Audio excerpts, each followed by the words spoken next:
For my wife and I, everything that we have done in our lives has been a people thing.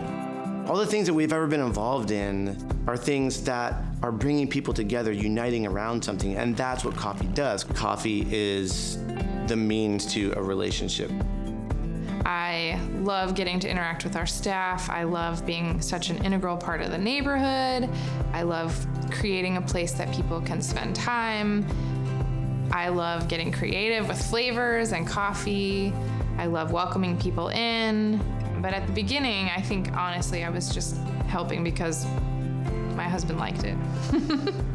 This whole Carabello coffee thing started with a friend of mine coming to dinner and bringing a bag of coffee that he roasted on a hot air popcorn popper and brewing it up after dinner. I thought, I don't really think this is going to be very good. And then, to my surprise, it was the best cup of coffee I'd ever had.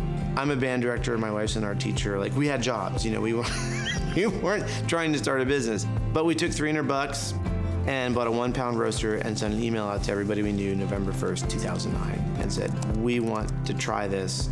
We've got 8 pounds of coffee. Let us know if you want some. As I was getting into this and learning more and more, I started to discover the reality that in the world of coffee, there are, in a lot of ways, the haves and the have-nots. In consuming nations, you've got companies that have grown very large businesses and, off of the backs of very poor people farming coffee and oftentimes getting paid very little. This is not a good living. I'm gonna live out here, work hard, live in the middle of nowhere a lot of times because you're up in the mountains with the coffee, and then for what? Pennies per pound once a year? The vision that I got was, what if I could take this hobby of mine and I could actually start a little business that could leverage people's love of coffee as a way to help the poor in coffee producing communities. We could pay people well for the coffee. We could build relationships with producers. And then here on stateside, giving people a really great product, a really great experience, a better cup of coffee maybe than they've ever had. Because you can have an amazing coffee and really mess it up when it gets here. You can roast it badly, you can brew it badly, and then it's had all this amazing trip around the world to just be bad. So that's not the story we want. When we started working with Luis Alberto Valladares in 2011, he actually gave us 1,500 pounds of coffee for free. We didn't even buy any coffee from him that year. That was a crazy story. But we were so small that we maybe roasted a few thousand pounds of coffee that year. Now, fast forward to 2019, we're buying 64,000 pounds of coffee from him alone at 3 to 4 times the market price.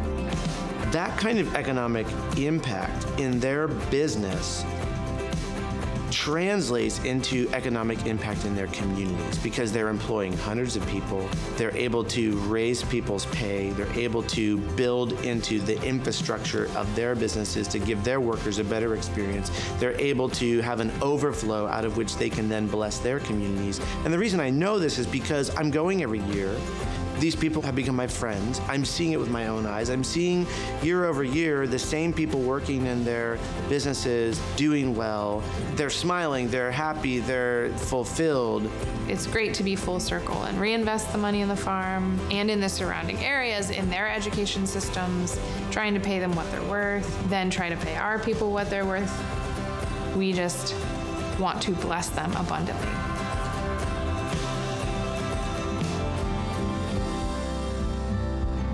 We've always wanted to be a business that can create career pathways for coffee in our city. So as we began to walk down that road, we started asking ourselves, how do we steward well?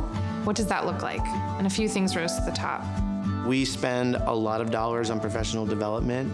We take seriously getting our people to Coffee Origin and sending them there so they can experience the growing side of coffee. And internally then taking the time to develop our staff with really great training programs and really great opportunities for them to understand how to do their job really well.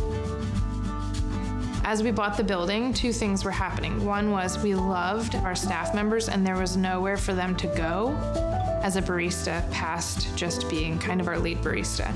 Secondly, we had this very strange skinny portion of our building that we weren't sure what to do with. we decided to dedicate a portion, about a 300 square foot spot, for a new type of coffee experience that we wanted to call Analog Coffee Bar. Curating something beautiful, something unexpected, serving it to people with panache, with flair.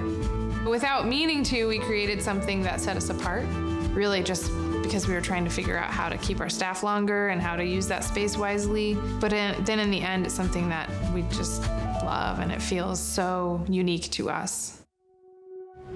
For a community to thrive, you have to have places where people can gather together, and a neighborhood coffee shop is a essential part of bringing people together to connect, where they can be known and they can be lifted up and they can be encouraged. And I think we have seen one of the main reasons that people want to keep coming back here is because we're trying really hard to be that place for them, to be that place where when they walk in the door, they're not just another customer in line.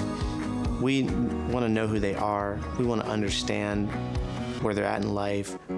I mean, in the end, I just hope that we can be super generous throughout the whole time. I love coffee. I love amazing coffee that's pristine and beautiful and complex and super enjoyable, but I love people more. And we love the power of business to do good more than we love the coffee.